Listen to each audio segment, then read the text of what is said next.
The Thorn Stitch is a decorative couching stitch.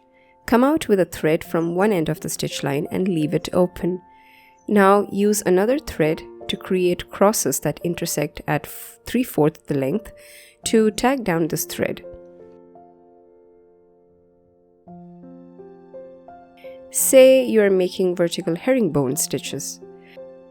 Now you can widen the cross or shorten and lengthen the crosses to create many different variations that suit your project. This is a lovely stitch to work on botanical structures.